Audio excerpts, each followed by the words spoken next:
হাজরিন আমি কুরআনুল কারীমের সূরা মায়েদার 3 নম্বর আয়াতটা আপনাদের সম্মুখে তেলাওয়াত করেছি। রাসূল আরবী সাল্লাল্লাহু আলাইহি ওয়াসাল্লাম অসংখ্য অগণিত আহাদিসে মুবারাকা থেকে একখানা হাদিস বুখারী শরীফের, সেই হাদিসটা আমি আপনাদের সম্মুখে তেলাওয়াত করেছি। আল্লাহর নবী যখন ১৬ লক্ষ সাহাবী নিয়ে আরাফার ময়দানে হাজির, সাহাবীদের সম্মুখে ভাষণ দিবেন, সেই মুহূর্তে আল্লাহ রাব্বুল আলামিন হযরতে জিবরাইল আমিন আলাইহিস সালাতু ওয়াস সালামের মাধ্যমে রাসূলের কাছে একটা আয়াত নাযিল করলেন যে জিবরাইল আমার হাবিবকে জানায়া দাও, আজকের এই বিশাল মাহফিলে, আজকের এই বিশাল জমায়েতে ১৬ লক্ষ সাহাবী যেই জমায়েতের মাঝে আছে, আমার হাবিব যেন সেই জমায়েতের মাঝে ঘোষণা করে দেয়, আল-ইয়াওমা আকমালতু লাকুম দীনাকুম ওয়া আতমামতু আলাইকুম নি'মাতি ওয়া রাদিতু লাকুমুল ইসলাম দীনা। আল্লাহ রাব্বুল আলামিন বলেন, হে আমার হাবিব, আপনি ঘোষণা দেন, আপনার উম্মতদেরকে জানায়া দেন, আজ আমি আল-ইয়াওমা আকমালতু লাকুম দীনাকুম, তোমাদের দ্বীনকে পরিপূর্ণ করে দিলাম, ওয়া আতমামতু আলাইকুম নি'মাতি, আর তোমাদের উপর আমার নিয়ামতকে পূর্ণাঙ্গ করে দিলাম, ওয়া রাদিতু লাকুমুল ইসলাম দীনা, আর ইসলামকে তোমাদের ধর্ম হিসাবে আমি আল্লাহ রাব্বুল আলামিন মনোনীত করলাম। বলেন সুবহানাল্লাহ। এই আয়াত নাযিল হওয়ার পরে উপস্থিত সাহাবীদের মাঝে অনেকে আনন্দ উৎফুল্ল হয়ে উঠলেন যে আল্লাহ রাব্বুল আলামিন আমাদের ধর্মকে পূর্ণাঙ্গ করে দিয়েছেন। যেই শরীয়ত নিয়ে হযরত আদম আলাইহিস সালাতু আসলেন, যেই শরীয়ত নিয়ে হযরত নূহ আলাইহিস সালাতু ওয়াস সালাম আসলেন, যেই শরীয়ত নিয়ে হযরত ইব্রাহিম আলাইহিস সালাতু ওয়াস সালাম আসলেন, যেই শরীয়ত নিয়ে হযরত মূসা আলাইহিস সালাতু ওয়াস সালাম আসলেন, যেই শরীয়ত নিয়ে হযরত ঈসা আলাইহিস সালাতু ওয়াস সালাম আসলেন, কারো ব্যাপারে আল্লাহ রাব্বুল আলামিন ঘোষণা দেন নাই আল-ইয়াওমা আকমালতু লাকুম দীনাকুম ওয়া আতমামতু আলাইকুম নি'মাতি ওয়া রাদিতু লাকুমুল ইসলাম দীনা। এই কথা আল্লাহ রাব্বুল আলামিন ঘোষণা দেয় নাই, একমাত্র মুহাম্মদুর রাসূলুল্লাহ সাল্লাল্লাহু আলাইহি সাল্লামের উপর আয়াত নাযিল করলেন, উম্মতে মুহাম্মাদীকে ঘোষণা দিয়ে জানায় দিলেন যে নবী মুহাম্মদুর রাসূলুল্লাহর মাধ্যমে আজ আমি তোমাদের দ্বীনকে পূর্ণাঙ্গ করে দিলাম। বলেন সুবহানাল্লাহ। আচ্ছা, এখন আপনাদের কাছে আমার প্রশ্ন, যেই দিন আল্লাহ রাব্বুল আলামিন পূর্ণাঙ্গ করেছেন, ঘোষণা দিয়েছেন, সেই দিন সেই ধর্ম আর সংস্কার করার, পরিমার্জন করার কোন অধিকার পৃথিবীর কোন মানুষের আছে?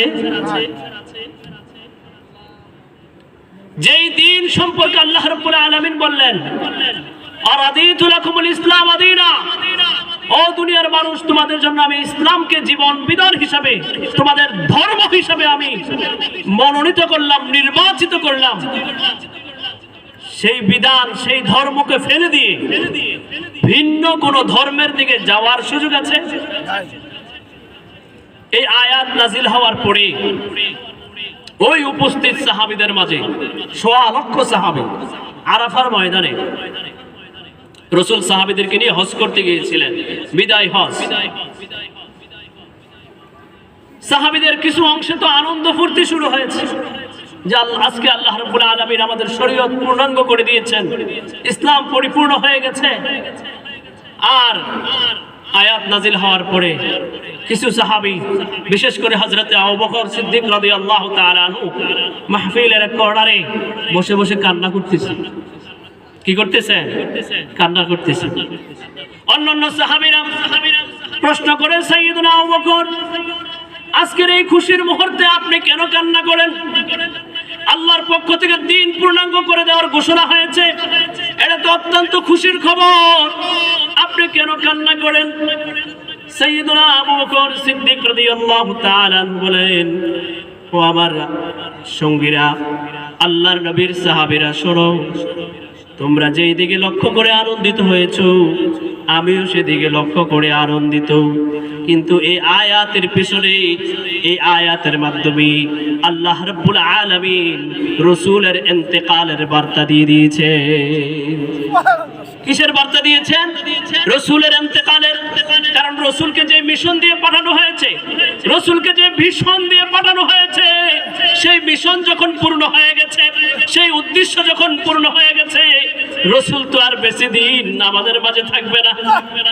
মুফাসসিরিনে কেরাম তাফসীরের কিতাবে লেখেন, এই আয়াত নাজিল হওয়ার পরে সাইয়্যিদুনা মুহাম্মদুর রাসূলুল্লাহ সাল্লাল্লাহু আলাইহি ওয়াসাল্লাম পৃথিবীতে আর মাত্র 81 দিন বেঁচে ছিলেন। কয় দিন? 81 দিন, মানে 3 মাসও না। এই আয়াত নাজিল হওয়ার পরে মাত্র 81 দিন জীবিত ছিলেন। চিন্তা করেন, হযরত আবু বকর রাদিয়াল্লাহু তাআলা গভীর চিন্তা। সাহাবীরা একদিকে উৎফুল্ল যে কোরআন পরিপূর্ণ হয়ে গেছে, শরীয়ত পরিপূর্ণ হয়ে গেছে, এখন এই শরীয়ত দিয়ে আমরা জীবন চালাবো, এখন এই কোরআন দিয়ে আমরা আমাদের পরিবার চালাবো, পরিবার নীতি চালাবো, সমাজ নীতি চালাবো, রাষ্ট্রনীতি চালাবো। সাহাবা খুশি, কিন্তু হযরত আবু বকর কান্না করেন, কারণ এই বার্তার মাঝে আল্লাহ রাব্বুল আলামিন আমাদের সাইয়্যিদুনা মুহাম্মদুর রাসূলুল্লাহর ইন্তেকালের সংবাদ আমাদেরকে জানায় দিয়েছে। রাসূলকে কি পরিমাণ ভালোবাসতেন আবু বকর, হযরত আবু বকর কি পরিমাণ রাসূলকে ভালোবাসতেন। তো আমি যে কথাটা আপনাদেরকে বলতেছিলাম, যেই দিন আল্লাহ পূর্ণাঙ্গ করে দিলেন, যেই দিনকে আল্লাহ আমাদের জন্য মনোনীত করলেন, সেই দিন পরিমার্জন করার, সংস্কার করার অধিকার কি পৃথিবীর কারো আছে? বলেন, পৃথিবীর কারো আছে? আজকে দেখবেন কিছু লোক আমাদের সমাজে বলে বেড়ায় যে তারা মডার্ন ইসলামে বিশ্বাসী। কি ইসলামে? মডার্ন ইসলামে। তারা বলে বেড়ায় আমরা মডারেট ইসলামে বিশ্বাসী, আমরা লিবারেল ইসলামে বিশ্বাসী। এই তিনটা শব্দ যেই ব্যক্তি আমাদের সমাজে বলবে বা আপনাদের সামনে বলবে যে আমরা মডার্ন ইসলাম মানি, মডারেট ইসলাম মানি, লিবারেল ইসলাম মানি, মনে করবেন এই ব্যক্তি হলো এই যে ইসলামের কথা বললো, এই ইসলামের প্রবর্তক এই ব্যক্তি বা তার গুরু। এই ইসলাম আল্লাহ দেয় নাই। এই ইসলাম কি দেয় নাই? আমাদের যে ইসলাম, কোরআন সুন্নাহর যে ইসলাম, এই ইসলামে পর্দার বিধান আছে। এই ইসলামে কিসের বিধান আছে? মডার্ন ইসলামে পর্দা নাই। কোরআন সুন্নাহর মাঝে আমরা যে দিন খুঁজে পাই, যে ইসলাম খুঁজে পাই, সেখানে দাড়ি খুঁজে পাই। সেখানে কি খুঁজে পাই? দাড়ি খুঁজে পাই। কিন্তু যারা মডার্ন ইসলামের কথা বলে, তাদের মাঝে কি নাই? দাড়ির ইসলাম নাই। আমরা যে ইসলামের কথা কোরআন সুন্নাহয় পাই, সেখানে সুদকে হারাম পাই। কি পাই? সুদ খাওয়া কি হারাম? বলেন, সুদ খাওয়া কি হারাম? কিন্তু যারা মডার্ন ইসলাম করে, যারা মডারেট ইসলামে বিশ্বাসী, এরা সুদকে ব্যবসার নাম দিয়ে হালাল বানায় খায়। বলেন নাউজুবিল্লাহ। আল্লাহ সুদকে হারাম করেছেন, ব্যবসাকে হালাল করেছে, ওরা সুদকে ব্যবসার নাম দিয়ে হালাল বানায় খায়। এই হলো এই কোরআন সুন্নাহর ইসলাম, আমাদের রাসূলের আনা ইসলাম। আর যারা মডার্ন ইসলাম বলে, তাদের ইসলামের মধ্যে পার্থক্য। রাসূল দুনিয়াতে আসলেন, মক্কা বিজয় করলেন। বাইতুল্লাহতে 360টা মূর্তি ছিল। কয়শো 60টা? বলেন, বাইতুল্লাহতে কয়শো 60টা মূর্তি ছিল? 360। মক্কায় ঢুকে বাইতুল্লাহ যখন রাসূলের নিয়ন্ত্রণে আসলো, রাসূল সাহাবীদেরকে বললেন, লাঠি দাও, লাঠি দাও। লাঠি মোবারক হাতে নিলেন। বাইতুল্লাহর ভিতরে থাকা 360টা মূর্তির এক একটা গর্দান লাঠি দ্বারা ধরে ধরে ফেলেছেন, আর কোরআনের আয়াত পড়তেছেন, ওয়াকুল জাআল হাক্কু ওয়া যাহাকাল বাতিল ইন্নাল বাতিলা কানা যাহুকা। হে নবী, আপনি বলে দেন, হক এসেছে, জাআল হাক্কু ওয়া যাহাকাল বাতিল, বাতিল ধ্বংস হয়ে গেছে। ইন্নাল ইন্নাল বাতিলা কানা যাহুকা, আর বাতিল অবশ্যই ধ্বংস হবার। আমার নবী, আমরা কোরআন পড়ে সুন্নাহ পড়ে পাই আমার নবী মূর্তি ধ্বংস করেছে। আর যারা মডার্ন ইসলামে বিশ্বাসী, যারা লিবারাল ইসলামে বিশ্বাসী, তারা মূর্তি পূজায় অংশগ্রহণ করে। বলেন নাউজুবিল্লাহ। যারা মডার্ন ইসলামে বিশ্বাসী, যারা মডারেট ইসলামে বিশ্বাসী, যারা লিবারেল ইসলামে বিশ্বাসী, এরা বলে রোজা আর পূজা একই মুদ্রার এপিঠ আর ওপিঠ। বলেন নাউজুবিল্লাহ। রোজা আর পূজা কি একই মুদ্রার এপিঠ ওপিঠ? রোজা কার বিধান? জোরে বলেন, রোজা ফরজ করেছে কে? আল্লাহ রাব্বুল আলামিন বলেন, কুতিবা আলাইকুমুস সিয়াম কামা কুতিবা আলাল্লাযীনা মিন ক্বাবলিকুম লাআল্লাকুম তাত্তাকুন। আল্লাহ রাব্বুল আলামিন হিজরতের দ্বিতীয় বছর এই সিয়ামকে ফরজ করে দিয়েছেন। আর রাসূল আরবি সাল্লাল্লাহু আলাইহি সাল্লাম নবী হিসাবে যখন মক্কা নগরীতে আত্মপ্রকাশ করেন, তখন থেকেই তিনি তার বক্তব্য, ভাষণ, বিবৃতি হলো কার বিরুদ্ধে? মূর্তির বিরুদ্ধে। লা ইলাহা ইল্লাল্লাহ, লা ইলাহা ইল্লাল্লাহ, এই কালিমার জিকির শুরু হয়েছে। কুলু লা ইলাহা ইল্লাল্লাহ তুফলিহুন, তোমরা লা ইলাহা ইল্লাল্লাহর ঘোষণা দাও, তোমরা সফল কাম হয়ে যাবে। বলেন সুবহানাল্লাহ। পৃথিবীর বুকে সবচাইতে জঘন্য অপরাধ হলো শিরক। সবচাইতে জঘন্য অপরাধ কি? সুদ খাইলেও আল্লাহ তারে ক্ষমা করতে পারে। যে ব্যক্তি জিনা করছে আল্লাহ চাইলে তাকে ক্ষমা করতে পারেন। যে ব্যক্তি জুয়া খেলছে আল্লাহ চাইলে তাকে ক্ষমা করতে পারেন। কিন্তু শিরক এমন অপরাধ, এর ব্যাপারে আল্লাহ রাব্বুল আলামিন স্পষ্ট ঘোষণা করেছেন, ওয়ামাই ইউশরিক বিল্লাহ, যে আল্লাহর সাথে শরীক করবে আল্লাহ রাব্বুল আলামিন তাকে কখনোই ক্ষমা করবেন না। ইন্না শিরকা লাযুলমুন আযীম, নিশ্চয় শিরক হলো মহাপাপ। শিরক কি? মহাপাপ। আচ্ছা, আমি আপনাদেরকে জিজ্ঞেস করি, আমাদের এই এলাকায় কোন মানুষ যদি কাউকে খুন করে, কোন মানুষ যদি কাউকে খুন করে, আপনি দেখেছেন সে খুন করেছে, এখন এই খুনিকে আপনি কি সাদরে সম্ভাষণ জানাবেন? তাকে আদর আপ্যায়ন করবেন? তাকে সম্মান করবেন নাকি ঘৃণা করবেন? আচ্ছা বলেন, একজন মানুষকে খুন করা এটা বড় অপরাধ নাকি মূর্তি পূজা করা এটা বড় অপরাধ? বলেন তো দেখি। মূর্তি পূজা করা। বলেন, কি পূজা করা? মূর্তি পূজা করা তার চাইতে বড় ভয়ঙ্কর অপরাধ।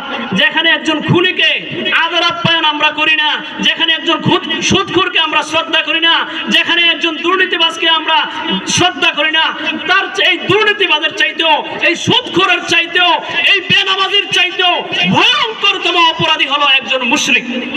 ভয়ঙ্করতম অপরাধী কে? মুশরিক। তাহলে শিরক আর রোজা এক না ভিন্ন? জোরে বলেন, রোজা আর শিরক, মূর্তি পূজা এক না ভিন্ন? ভিন্ন। ক্ষমতার লোভ এমন ভাবে আমাদেরকে পেয়ে বসেছে, ঈমান আর কুফরকে এক করে ফেলতেছে। আজকে কিছু মানুষের কর্মকাণ্ড দেখলে আমার মনে হয় শয়তানও হাসে। আমার মনে হয় কে হাসে? শয়তানও হাসে। আমি আপনাদেরকে বলি, দেখেন, পর্দা করা ইসলামে ফরজ। পর্দা করা কি? ফরজ। সুদ খাওয়া থেকে বেঁচে থাকা ইসলামে কি? ফরজ। সুদ পরিহার করা ইসলামে কি? ফরজ। একটা মানুষ তার ব্যক্তি জীবনে সে পর্দা করে না, ব্যক্তি জীবনে সে নামাজ পড়ে না, ব্যক্তি জীবনে সে মিথ্যা কথা বলে, ব্যক্তি জীবনে সে দুর্নীতি করে, এই মানুষটাই রাস্তায় হেঁটে হেঁটে আপনাকে আবার বলবে, ভাই আমার দল করো, আমার পার্টি করো, আমরা ক্ষমতায় গেলে ইসলাম কায়েম করব। কি বলবে? ক্ষমতায় গেলে কি করব? ইসলাম কায়েম করবে। আপনি বুঝতে পারছেন ধোঁকাবাজি? যে তার 3.5 হাত বডির মাঝে ইসলাম নাই, যে তার পরিবার, তার ছেলে মেয়ে তো তার আয়াত্তদিন, সেখানে ইসলাম কায়েম করতে পারে না, যে তার সমাজে ইসলামের বিধান নিয়ে আলোচনাই করতে পারে না, সে বলে আমি ক্ষমতায় গেলে ইসলাম কায়েম করব। এর অর্থ হলো ইসলামের নামে ধর্ম ব্যবসা। ইসলামের নামে কি? নিজে ঠিক করতে হবে, কোরআন সুন্নাহর আইন বাস্তবায়ন করা, ইসলামী হুকুমত কায়েম করার কথা বলা এবং কায়েম করার মাকসাদ রাখা, এটা অত্যন্ত দামি কাজ। এটা অত্যন্ত দামি কাজ, এতে কোনো সন্দেহ নাই। কিন্তু কোরআন সুন্নাহর আইন বাস্তবায়ন করার জন্য, কোরআন সুন্নাহর আইন সমাজে প্রতিষ্ঠা করার জন্য আগে নিজেকে কোরআন সুন্নাহ অনুযায়ী গঠন করতে হবে। ঠিক, আগে কাকে গঠন করতে হবে? এই জন্য আল্লাহ বলেছেন, ইয়া আইয়ুহাল্লাযীনা আমানু কু আনফুসাকুম ওয়া আহলিকুম নারা। হে ঈমানদাররা, কু আনফুসাকুম, তুমি নিজেদেরকে বাঁচাও, ওয়া আহলিকুম, তোমার পরিবারকে বাঁচাও, নারা, কোত্থেকে? জাহান্নাম থেকে। কোত্থেকে? হে ঈমানদার, আগে আল্লাহ বলেছেন আগে তুমি নিজেকে বাঁচাও, তারপরে তোমার পরিবারকে বাঁচাও। নিজে কোরআন অনুযায়ী চলা এটা আগে দায়িত্ব, নিজের পরিবারকে কোরআন অনুযায়ী চালানো এটা আগে দায়িত্ব। যখন আমি নিজে ঠিক হয়ে যাব, আমার পরিবার ঠিক হয়ে যাবে, তারপর আমার মিশন হলো রাষ্ট্রে ইসলাম কায়েম করা। আচ্ছা, আমি যদি আপনাদেরকে বলি, আমাদের এই দোতলা গ্রামের 3000 ভোটার, সাপোজ ধরলাম আর কি, এরকমই তো হবে, 3000 বা চেয়ে কম বেশি হবে। তো 3000 ভোটার বা 400 বা 500 পরিবার, এই পরিবারগুলোর প্রত্যেকটা মানুষ যদি নামাজি হয়ে যায়, এই পরিবারগুলোর প্রত্যেকটা মানুষ যদি পর্দাশীল হয়ে যায়, এই পরিবারগুলোর প্রত্যেকটা মানুষ যদি আল্লাহওয়ালা হয়ে যায়, আল্লাহকে ভয়কারী হয়ে যায়, এই সমাজে কোরআনের আইন বাস্তবায়ন করতে আর কোনো বাধা থাকবে না। বলেন, বাধা থাকবে? কোরআন আইন বাস্তবায়ন করা সহজ। এই জন্য উলামায়ে দেওবন্দ ব্যক্তি থেকে মেহনত শুরু করেছে। কোত্থেকে? ব্যক্তি গঠন, যে আগে ব্যক্তি ঠিক করতে হবে। রাসূল আরবি সাল্লাল্লাহু আলাইহি ওয়াসাল্লাম মক্কা জিন্দেগিতে 13টা বছর কাটাইছে। কয় বছর? বলেন, কয় বছর? 13 বছর। এই যে 13 বছর কাটাইলেন, সেখানে ইসলামী হুকুমত কায়েম করছেন? বলেন, কায়েম করছেন? সেখানে শুধু ব্যক্তি গঠন করেছেন, ডোর টু ডোর, মানুষের ধারে ধারে, মানুষের দরজায় দরজায়, প্রত্যেকটা মানুষের পিছনে পিছনে রাসূল ঘুরছেন, দ্বীনের দাওয়াত দিয়েছেন। বলেন সুবহানাল্লাহ। তো মুহতারাম হাজিরিন, এজন্য উলামায়ে দেওবন্দ কোরআনের মৌলিক থিমটাকে সামনে রাখে যে আমাদের সমাজের ব্যক্তিগুলো ঠিক করতে হবে। এই জন্য তারা মিশন হাতে নিয়েছে, দাওয়াত তাবলীগের। কিসের মিশন? দাওয়াত তাবলীগ। এটা উলামায়ে কেরামের, উলামায়ে দেওবন্দের সিলসিলা। ব্যক্তি ঠিক করতে হবে। এখন এক একজনের এক একটা রুচি, কারো কাছে দাওয়াত তাবলীগের এই মেহনত ভালো নাও লাগতে পারে। এই জন্য দারুন দেওবন্দের আরেকটা মেহনত হলো খানকাহি মেহনত, পীর সাহেবদের তাজকিয়ার মেহনত। কারো কাছে এমন আছে তার তবিয়তটা এমন যে তার কাছে পীর ভালো লাগে, তার কাছে পীর থেকে দিন শিখতে ভালো লাগে, তো সেখানে পীরদের জন্য আলাদা ব্যবস্থা, সনদ তৈরি আছে, আলাদা সিলসিলা রয়েছে সেখানে। ঠিক তেমনি ভাবে একবারে মুসলিম শিশুরা যেন, মুসলমানের সন্তানরা যেন শিশুকাল থেকে নিয়ে সেই ইসলাম শিখে শিখে বড় হতে পারে, এই জন্য দারুন দেওবন্দ তাদের আরেকটা মিশন চালু করেছে, মাদ্রাসা কায়েম। কি কায়েম? কি কায়েম? মাদ্রাসা। মাদ্রাসা হইলে, মাদ্রাসা প্রতিষ্ঠা হইলে আমাদের সমাজের লাভ না ক্ষতি? বলেন তো, আমাদের সমাজে লাভ না ক্ষতি? লাভ। এই মাদ্রাসায় আমাদের সন্তান পড়াইলে, আমাদের সন্তানদেরকে মাদ্রাসায় পড়াইলে এটা আমাদের জন্য লাভ না ক্ষতি? আখিরাতের লাভ বাদে দিলাম, দুনিয়ার লাভটাই চিন্তা করেন। যদি সন্তান সন্তানের মতো হয়ে থাকে, আপনি যদি আপনার সন্তানটাকে ইখলাসের নিয়তে মাদ্রাসায় পড়ান, মাদ্রাসায় দিয়ে থাকেন, আর আল্লাহর কাছে দোয়া করেন, এই সন্তানটা যখন মাদ্রাসায় পড়বে, আলেমে দ্বীন হবে, অন্তত পক্ষে এই সন্তানটা সমাজে আপনি লজ্জিত হওয়ার কোনো কারণ হবে না। আপনি লজ্জিত হন এমন কোন কর্মকাণ্ড এই সন্তানটা করবে না, যদি সে দিনদার হয়, দিন বুঝে থাকে। আবার আলেম বুঝতে হবে, আলেম কাকে বলে এটা বুঝতে হবে। লেবাস পরলে, এই যে পাঞ্জাবি পোশাক পরলে, টুপি মাথা দিলেই সে আলেম না। পাগড়ি পরলে, পাঞ্জাবি পরলেই সে আলেম না। আলেম কাকে বলে? আল্লাহ রাব্বুল আলামিন নিজেই বলেন, ইন্নামা ইয়াখশাল্লাহ মিন ইবাদিহিল উলামা। হে আমার হাবিব, আপনার উম্মতকে জানায়া দেন, আমার মাখলুকদের মাঝে, আমার বান্দাদের মাঝে আলেম যারা যারা আল্লাহকে চিনে তারাই আল্লাহকে সবচাইতে বেশি ভয় করি। কে বলেছে? আল্লাহ নিজে বলেছেন, এটা আমার কথা নয়। তো মুহতারাম হাজরিন, যে কথাটা বলতেছিলাম, উলামায়ে দেওবন্দ এই জন্য সমাজ ঠিক করা, ব্যক্তি ঠিক করার পিছনে মেহনত করে দাওয়াত ও তাবলীগের মাধ্যমে যেন মানুষগুলো দ্বীনের রাস্তায় চলে আসে। কি দরকার এই দাওয়াত তাবলীগের মানুষদের? নিজের খাইয়া নিজের পয়রা আপনার বাড়িতে গিয়ে ডাকে, ভাই আসেন নামাজ পড়তে আসেন, আপনাকে দ্বীনের দিকে ডাকে। কি দরকার এই মাদ্রাসার হুজুরদের যে 10,000 টাকা 5,000 টাকা বেতনে চাকরি করা? তাদের কি হাত পা নাই? তাদের কি চোখ নাই? তারা কি ইচ্ছা করলে ব্যবসা বাণিজ্য করতে পারে না? যে 30 পারা কোরআন মুখস্থ করতে পারছে, এই বেটার জন্য দুনিয়া কামাই করা অসম্ভব? তাহলে এই বেটায় দুনিয়া ছাইরা দিয়া মাদ্রাসায় কেন পড়ে আছে? একমাত্র আল্লাহকে পাওয়ার জন্য। কাকে পাওয়ার জন্য? আর এই উম্মতকে ঠিক করার জন্য, যে আমার এই উম্মতের মানুষগুলো যেন আল্লাহর রাস্তায় চলে আসে, এরা যেন আল্লাহকে খুঁজে পায়। এই হলো দারুল দেওবন্দ, এই হলো উলামায়ে দেওবন্দ। আজকে সোহরাওয়ার্দীতে তাহফুজে খতমে নবুয়ত এর তত্ত্বাবধানে, মানে উলামায়ে দেওবন্দের ডাকে খতমে নবুয়তের আজমতের জন্য কাদিয়ানীদেরকে কাফের ঘোষণার দাবিতে ঢাকাতে লক্ষ লক্ষ মানুষের এক সমাবেশ হয়েছে। আপনারা হয়তো অনেকে দেখেছেন, আজকে যারা আমাদের মসজিদে ফজর নামাজ পড়েছেন তারা দেখেছেন পুরো মসজিদ হাউসফুল হয়ে গেছে ফজর নামাজে। হাই রোডে সবাই না মজলিসে যাচ্ছে প্রোগ্রামে, তো এখানে নামাজটা পড়েছে। দেখুন কাদিয়ানিয়ত এটা কি? আমি যে আয়াতটা নিয়েছি, এই আয়াতের মাঝে এই কথাটা রয়েছে। আমি যে কথাটা বলতেছিলাম, আল্লাহ বলেছেন আল ইয়াউমা আকমালতু লাকুম, আজ আমি তোমাদের জন্য দ্বীনকে পরিপূর্ণ করে দিয়েছি। বলেন সুবহানাল্লাহ। তো দ্বীন যখন পরিপূর্ণ, শরীয়ত যখন পরিপূর্ণ, আর নবীর দরকার আছে? আর নবীর দরকার নাই, আর নবী আসবেও না। এই আয়াতের মাধ্যমে সিল মেরে দিয়েছেন আল্লাহ রাব্বুল আলামিন। অন্য জায়গায় সূরা আহজাবের 40 নম্বর আয়াতে আল্লাহ রাব্বুল আলামিন ইরশাদ করেছেন, মা কানা মুহাম্মাদুন আবা আহাদিম মির রিজালিকুম ওয়ালাকিন রাসূলুল্লাহি ওয়া খাতামান নাবিয়্যিন।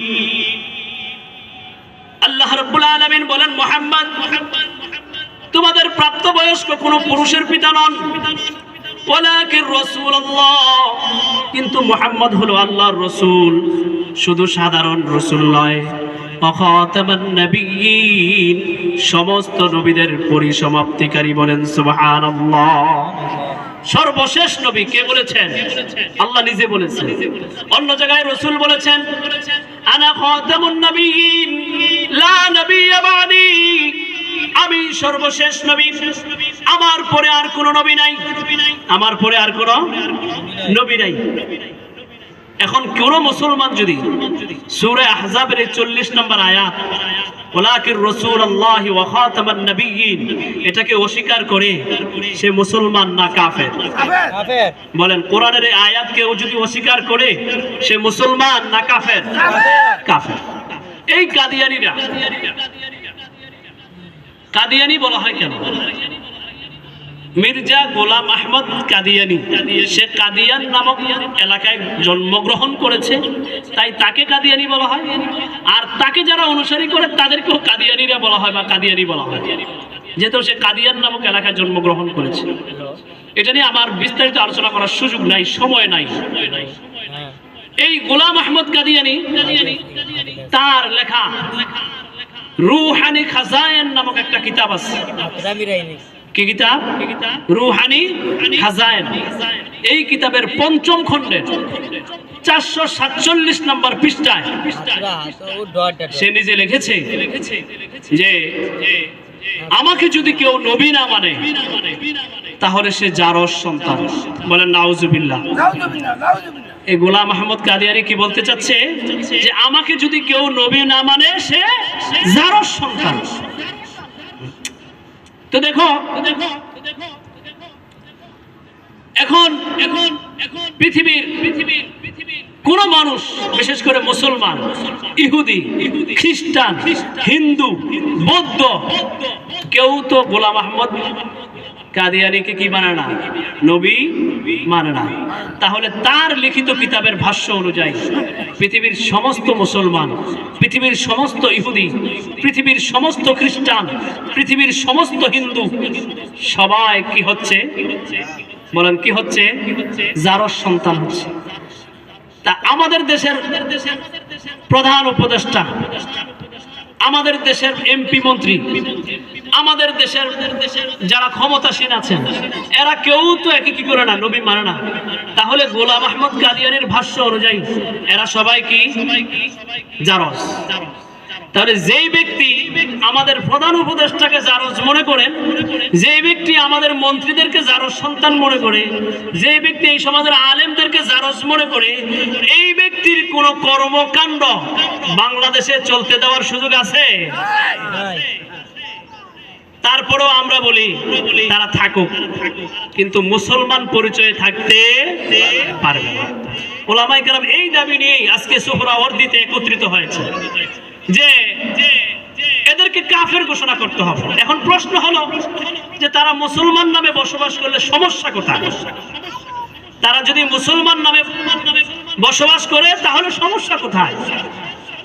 সমস্যা বহু জায়গায়। দুইটা জায়গা আমি আপনাদের সামনে আলোচনা করব। আপনি আপনার মেয়েকে বিবাহ দিবেন, পাত্র খুঁজতেছেন। আপনি আপনার মেয়ে বিবাহ দিবেন, কি খুঁজতেছেন? পাত্র খুঁজতেছেন। একজন এসে বললো আমার কাছে একটা পাত্র আছে। আপনি বললেন কি নাম? বলে নাম তো কলিমুল্লাহ। আরে মাশাআল্লাহ, অনেক সুন্দর নাম। কই দেখি ওর আইডি কার্ডটা। আইডি কার্ড দেখে দেখতেছি হ্যাঁ তার ধর্ম পরিচয় মুসলমান লেখা। তার ধর্ম পরিচয় কি লেখা? এবার পাত্রীর বাবা বলতেছে ছেলে করেটা কি? ছেলে আরএফএল গ্রুপের ম্যানেজার, 70-80 হাজার টাকা বেতন। বাবা খুশি, বাঘ বাকু। সে তো রাজি হয়ে গেছে বিবাহের জন্য। সে তো বিবাহের জন্য রাজি হয়ে গেছে। মেয়ে বিবাহ দিয়ে দিয়েছে। বিবাহের পরে জানতে পারছে ছেলে তো কাদিয়ানি। বলেন নাউজুবিল্লাহ। এই বিবাহ হয়েছে।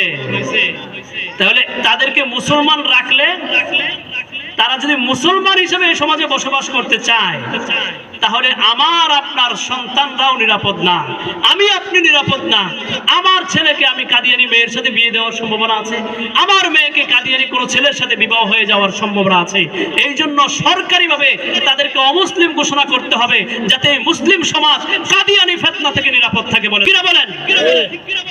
মুহতারাম হাজিরিন, দ্বিতীয় নম্বর সমস্যা আপনারা জানেন, হারাম শরীফে, বাইতুল্লাহতে এবং মদিনা শরীফে, এই দুই জায়গায়, হারামাইনের এই দুই জায়গায় অমুসলিমদের প্রবেশ করা নিষেধ। আমাদের যেমন ক্যান্টনমেন্ট আছে না, ক্যান্টনমেন্টে কি সাধারণ মানুষ প্রবেশ করতে পারে? এটা প্রবেশ অধিকার সংরক্ষিত। সাধারণ মানুষ কিন্তু এখানে প্রবেশ করতে পারে না। এটা বিশেষ শ্রেণীর লোকেরা সেখানে প্রবেশ করতে পারে। ক্যান্টনমেন্টে যেমন সবাই প্রবেশ করতে পারে না, সেখানে প্রবেশ অধিকার সীমিত, সংরক্ষিত। ঠিক তেমনি ভাবে বাইতুল্লাহতে এবং মসজিদে নববীতে শুধুমাত্র মুসলমানরা প্রবেশ করতে পারে, কোনো কাফের প্রবেশ করতে পারে না। এখন আমাদের দেশে যে সমস্ত কাদিয়ানি বসবাস করে, এদেরকে কিন্তু পাকিস্তান রাষ্ট্রীয়ভাবে অমুসলিম ঘোষণা করেছে, সৌদি আরব রাষ্ট্রীয়ভাবে অমুসলিম ঘোষণা করেছে, কাতার রাষ্ট্রীয়ভাবে অমুসলিম ঘোষণা করেছে, মিশর রাষ্ট্রীয়ভাবে অমুসলিম ঘোষণা করেছে। মানে মিশরের তাদের আইডি কার্ডে তারা অমুসলিম লেখা আছে, কাদিয়ানি ধর্মে বিশ্বাসী লেখা আছে। তো তাদের আইডি কার্ড দেখলে মানুষ ডিসাইড করতে পারে, সিদ্ধান্ত নিতে পারে। কিন্তু আমাদের দেশে যেহেতু সরকারিভাবে কাদিয়ানিদেরকে অমুসলিম ঘোষণা হয় নাই, তাই তারা তাদের আইডি কার্ডে, পাসপোর্টে তারা কি করতেছে? মুসলমান পরিচয় দিচ্ছে। কি পরিচয় দিচ্ছে? যার ফলে কি সমস্যা হচ্ছে? যেই বাইতুল্লাহতে অমুসলিম প্রবেশ করা নিষেধ, তারা মুসলমান নাম দিয়ে সেখানে ঢুকতেছে। যেই হারাম শরীফে অমুসলিম প্রবেশ করা নিষেধ, তারা মুসলমান নাম দিয়ে সেখানে ঢুকতেছে। যেই মদিনা শরীফে নবীর রওজায়ে আতহারের সামনে অমুসলিম যাওয়া হারাম, সেই নবীর রওজার সামনে কাদিয়ানীরা মুসলমান পরিচয়তে দাঁড়াচ্ছে। যারা নবীকে খাতামুন নবীকে মানে না, যারা নবীকে সর্বশেষ নবী মানে না, তারা রসুলের রওজার সামনে দাঁড়াইতেছে, রসুলের দুশমন রসুলের দরজার সামনে দাঁড়াইতেছে। কেন? আমাদের গাফলতির কারণে, সরকারের গাফলতির কারণে। সরকার তাদেরকে অমুসলিম ঘোষণা দেয় নাই, এখন তারা তাদের পরিচয় পত্রে মুসলমান পরিচয় দিচ্ছে, আর এই পরিচয় ধারণ করে তারা মক্কা মদিনায় যাচ্ছে, সেখানে রসুলের সামনে তারা হাজির হচ্ছে। আল্লাহ রসুলের সামনে যখন এই ধরনের নবীর দুশমনরা হাজির হয় বাংলাদেশের পক্ষ হইয়া, এই বাংলাদেশের ব্যাপারে রসুলের দরবারে কি মেসেজ যায়? যে আমরা যে মুসলমান, আমরা যে আশিক রসুল দাবি করি, নবী প্রেমিক দাবি করি, অথচ আমাদের সমাজে নবীকে শেষ নবী মানে না, তারা আবার মুসলমান পরিচয়ে আমাদের সমাজে বসবাস করছে। এটা আমাদের জন্য সবচেয়ে বড় লজ্জাজনক। এই জন্য ওলামায়ে কেরাম এই দাবিতে সোচ্চার হয়েছেন। যারা পাকিস্তানে অমুসলিম, যারা মিশরে অমুসলিম হিসেবে পরিচিত, যারা সৌদিতে অমুসলিম হিসেবে পরিচিত, এদেরকে বাংলাদেশে অমুসলিম ঘোষণা করতে হবে, যাতে করে তাদের সাথে লেনদেন করার ক্ষেত্রে মানুষ, মুসলমানরা সতর্কতা অবলম্বন করতে পারে। আজকে তাদেরকে ঘোষণা করতে গড়িবেশি করছে কেন? আমাদের প্রাইম মিনিস্টার বা প্রধান উপদেষ্টা উনিও তো মুসলমান, মুসলমান না? উনি তো আমাদের নবীকে শেষ নবী মানে, তাহলে কেন এত গড়িবেশি? গড়িবেশি একটাই, ভয় আল্লাহকে করে না, ভয় করে পশ্চিমা প্রভুদেরকে। এই যে কাদিয়ানী সম্প্রদায় নিয়ে আমি আপনাদেরকে কথা বলতেছি, এদের হেডকোয়ার্টার হলো যুক্তরাজ্যে, ইংল্যান্ডে। এদের হেডকোয়ার্টার কোথায়? আপনি এদের উপর একটা টোকা দিয়ে দেখেন, বাংলাদেশের পত্রিকায় খবর হওয়ার আগে ইংল্যান্ডের পত্রিকায় খবর চলে আসবে, বিবিসিতে খবর চলে আসবে, এএফপিতে খবর চলে আসবে। আপনি এদের উপর কোনো আঘাত লেগেছে, বাংলাদেশের মানুষ জানার আগে ইংল্যান্ড জেনে যায়, কারণ তাদের পিছনের পৃষ্ঠপোষক যারা, তারা হলো সেই ইউরোপ। এদের আবিষ্কারই হয়েছে কখন? এই গোলাম আহমদ কাদিয়ানীরা আমাদের দেশে কবে থেকে?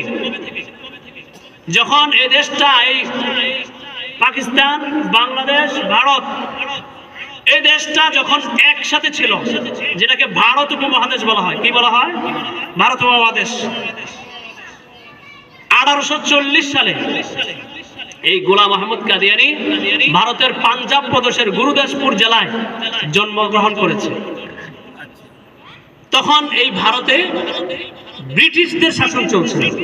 কাদের শাসন? 1840 খ্রিস্টাব্দে ব্রিটিশদের শাসন চলছিল। এই গোলাম আহমদ কাদিয়ানীর বাবা গোলাম মর্তুজা, সে ছিল ব্রিটিশদের একটা অফিসের কেরানি। তার সাথে ওই ব্রিটিশদের সাথে ভালো একটা সম্পর্ক ছিল। যখন এই গোলাম আহমদ কাদিয়ানী, গোলাম মর্তুজার সবচেয়ে ছোট ছেলে বড় হলো, তখন তারা দেখলো তার মাঝে বহু প্রতিভা রয়েছে। মুসলমানদেরকে আটকাবার জন্য কিছু কৌশল অবলম্বন করেছিল খ্রিস্টানরা, ব্রিটিশরা। 1869 খ্রিস্টাব্দে তারা ব্রিটেন থেকে উইলিয়াম হান্টারের মাধ্যমে একটা কমিশন গঠন করে এই ভারত উপমহাদেশে পাঠাইছিল, দুইটা জিনিস তালাশ করার জন্য, অনুসন্ধান করবার জন্য, যে আমরা এত অত্যাধুনিক অস্ত্রশস্ত্র সজ্জিত হওয়ার পরেও ভারত উপমহাদেশের মুসলমানদেরকে আমরা দমন করতে পারি না কেন, এর পিছনে কারণ কি, এটা অনুসন্ধান করে আসো। কারণ ব্রিটিশরা ক্ষমতায় আসার আগে এই পুরা ভারত উপমহাদেশের ক্ষমতা ছিল মুসলমানদের হাতে। কাদের হাতে ছিল? এটা আমাদের জানতে হবে। মোগল সম্রাট বা মোগল সাম্রাজ্য যারা ছিল, তারা এই পুরা ভারত উপমহাদেশ শাসন করেছে। এখন মুসলমানরা তো ব্রিটিশদেরকে কখনোই মেনে নিচ্ছে না। তারা এটা তদন্ত করবার জন্য, যে কিভাবে মুসলমানদেরকে প্রতিরোধ করা যায়, সমস্যাগুলো ফাইন্ড আউট করবার জন্য উইলিয়াম হান্টারের মাধ্যমে একটা কমিশন গঠন করে ভারতে পাঠানো। তারা আইসা, এই কমিশন ভারতে আইসা, এই ভারত মহাদেশ আইসা তারা তদন্ত করে পরিদর্শন করে তারা দুইটা সমস্যা ফাইন্ড আউট করেছে, চিহ্নিত করেছে যে মুসলমানদেরকে দমন করা যাচ্ছে না দুই কারণে। এক নাম্বার কারণ হলো তাদের মাঝে কোরআন আছে। এক নাম্বার কারণ কি? কোরআন আছে, কোরআনের শিক্ষা আছে, যেই কোরআন স্বয়ং তাদেরকে জিহাদের কথা বলে, যেই কোরআন স্বয়ং তাদেরকে সংগ্রামের কথা বলে, যেই কোরআন স্বয়ং তাদেরকে জালেমের বিরুদ্ধে দাঁড়াবার কথা বলে। দ্বিতীয় নম্বর সমস্যা হলো যে মুসলমানরা সবাই ঐক্যবদ্ধ, তাদের মাঝে ফাটল তৈরি করতে না পারলে এই ভারত মহাদেশের শান্তিতে ক্ষমতা পরিচালনা করা যাবে না। এই দুইটা সমস্যা ফাউন্ড আউট করার পরে তারা দ্বিতীয় সমস্যা, প্রথম সমস্যার সমাধানের জন্য একটা ব্যবস্থা নিয়েছে, দ্বিতীয় সমস্যা যেটা মুসলমানরা ঐক্যবদ্ধ এর মধ্যে ফাটল তৈরি করার জন্যই এই গোলাম আহমদ কাদিয়ানীকে নবী হিসেবে দাঁড় করাইছে। যে নবী হিসেবে দাঁড়ানোর পরে, আবির্ভাব হওয়ার পরে, ঘোষণা দেওয়ার পরে সে যে কাজটা সর্বপ্রথম করেছে সেটা হলো সে ফতোয়া জারি করেছে ব্রিটিশদের বিরুদ্ধে যুদ্ধ করা হারাম। ব্রিটিশদের বিরুদ্ধে যুদ্ধ করা, তাহলে বোঝা গেল এই গোলাম আহমদ কাদিয়ানী তার উৎপত্তি, তার পৃষ্ঠপোষক স্বয়ং ব্রিটিশরা। এই জন্য তাদের হেডকোয়ার্টার বর্তমানেও ইংল্যান্ডে। এই জন্য তাদের উপর যদি কেউ আঘাত করে, আমি আপনি খবর পাওয়ার আগে ইংল্যান্ডে খবর চলে যায়। এদের পাওয়ার এতটুকু। এই জন্য মুহতারাম হাজিরিন, যে কথাটা বলতেছিলাম, আল্লাহ বলেছেন আলিয়াউমা আকমালতু লাকুম দীনাকুম, আজ আমি তোমাদের জন্য তোমাদের দ্বীনকে পরিপূর্ণ করে দিয়েছি। আমাদের দ্বীন কে পরিপূর্ণ করেছেন? আল্লাহ। এবার আমার আপনার জীবনে যত প্রশ্ন আসে, যত প্রশ্ন, হুজুর আমি মরলে কি হবে, বাঁচলে কি হবে, আমি কিভাবে খাবো, কিভাবে ঘুমাবো, কিভাবে জীবন যাপন করব, কিভাবে ব্যবসা করব, কিভাবে রাষ্ট্র চালাবো, কিভাবে আমি পরিবার চালাবো, কিভাবে আমি আমার ছেলেকে চালাবো, কিভাবে আমি স্ত্রীকে চালাবো, তাদের কি হক দেব, আপনার জীবনের যত প্রশ্ন আছে সমস্ত প্রশ্নের উত্তর এই কোরআন এবং হাদিসে আছে। Complete code of life. ইসলাম হলো জীবনের পরিপূর্ণ একটা কোড, পরিপূর্ণ একটা জীবন বিধান। এই জন্য আমাকে কোরআন সুন্নাহ অনুযায়ী জীবন যাপন করতে হবে। কিন্তু সমস্যা হলো আমি আপনি তো কোরআন অনুযায়ী জীবন গঠন করব দূরের কথা, কোরআন তো পড়তে পারি না, কোরআন বুঝবো দূরের কথা। এই যে প্রতিদিন ইমাম সাহেব নামাজে সূরা ফাতিহা পড়ে, ওখানে কি বলে এটাও তো বুঝি না। তাইলে আমাকে কি করতে হবে? আলেমদের অনুসরণ করতে হবে, তাদের ইত্তেবা করতে হবে, এছাড়া আমার উপায় নাই। কথার কথা, আপনার জ্বর হয়েছে, আপনি ক্যান্সার হয়েছে আলিয়াজুবিল্লাহ, বা আপনার অন্য কোনো দুরারোগ্য ব্যাধি হয়েছে, আপনি ডাক্তার নন, তাহলে আপনাকে কি করতে হবে? ডাক্তারের কাছে যেতে হবে, ডাক্তারের প্রেসক্রিপশন অনুযায়ী আপনাকে ওষুধ খেতে হবে। আপনার এটা যাচ পড়তাল করারও সুযোগ নাই, ডাক্তার কি ভালো ওষুধ লিখলো নাকি খারাপ ওষুধ লিখলো, সে কি আসলে কোন ওষুধ লিখলো আপনি বুঝলো না। ডাক্তার লিখে দিছে, আপনি ফার্মেসিতে ওষুধ কিনে খাইতেছেন। এখন এই ওষুধ খাইয়ে আপনি অনেক সময় অসুস্থ হচ্ছেন, অনেক সময় সুস্থ হচ্ছেন, কখনো অসুস্থ বাড়তেছে, কখনো অসুস্থতা কমতেছে, কিন্তু আপনার কিছু করার নাই। কিছু করার আছে? কারণ আমি যেহেতু ডাক্তার না, আমার রোগের ওষুধ কি আমি যেহেতু জানি না, ডাক্তারের কথা অনুযায়ী আমাকে চলতে হবে। ঠিক আমি যেহেতু আলেম না, আমি যেহেতু কোরআন পড়তে পারি না, কোরআনে কি বলছে আমি যেহেতু বুঝি না, তাই আমাকে কাদের কথা মানতে হবে? বলেন, কাদের কথা মানতে হবে? আলেমদের কথা মানতে হবে। এখন প্রশ্ন আসতে পারে, কোন আলেমদের কথা মানবো? আপনারা তো কত দলে বিভক্ত, আপনারা কত দল, আমরা কোন দলের মানব? মাছ বাজারে যান না, কত মাছওয়ালা মাছের ডালাল হয়ে বসে থাকে, আপনি কোন মাছ আনবেন? যেটা তাজা, সুস্থ, পচা না, ভালো, সেটাই তো বেশি আনবেন। আপনি কাপড় বাজারে যান কাপড় কিনতে, সেখানে কি যে দোকানওয়ালা যেটা করে সেটা নিয়ে আসেন না, আপনি দেখেন 5টা কাপড়ের দোকান দেখেন, দাম যাচাই বাছাই করেন, এরপরে একটা চয়েস মতো একটা কাপড় কিনে নিয়ে আসেন। তা আপনি কোন আলেমের অনুসরণ করবেন? আপনি দেখেন কার আমল ভালো, কার আখলাক ভালো, কার জীবনের মাঝে মিথ্যা কথা নাই, কার জীবনের মাঝে গীবত নাই, কে পরনিন্দা করে না, কে মানুষের পিছনে লবিং করে না, মানুষকে ঠেঙ্গানোর চিন্তা করে না, কোন লোকটা আল্লাহওয়ালা, কোন লোকটা আল্লাহকে পাওয়ার চিন্তা করে, তার দুনিয়ার ধান্দা কম, কোন আলেম আল্লাহকে পাওয়ার চিন্তা করে, দুনিয়া নিয়ে তার চিন্তা নাই। আপনি চিন্তা করেন, আপনাকে তো আকল দিছে, আল্লাহ আকল দেয় নাই, আপনি তার পিছনে ঘুরেন। মাফ করার মালিক কে? এরপরে আলেম নির্ণয় করার পরে, তার অনুসরণ করার পরে যদি আপনি খোদা নাকাস্তা শরীয়ত বিরোধী কোনো কাজে জড়িয়ে যান, মানে তার কথা মতো চইলা আপনি বেপথে চলে গেছেন, আল্লাহ আপনাকে ক্ষমা করবে, তাকে আর ক্ষমা করবে। কোন আলেমের অনুসরণ করে যদি আপনি কোনো কারণে শরীয়ত বিরোধী কোনো কর্মকাণ্ডে লিপ্ত হয়ে যান, আপনার না জানার কারণে, আলেম বলছে এই জন্য করছেন কিন্তু আপনি তো জানেন না, তাহলে আপনার আর কোনো গুনাহ হবে না। গুনাহ হবে কার? ওই আলেমের। গুনাহ হবে কার? এই জন্য আপনি তো দায় মুক্ত। আপনি একজন ভালো আলেম নির্ণয় করেন, তার কথা মোতাবেক চলেন।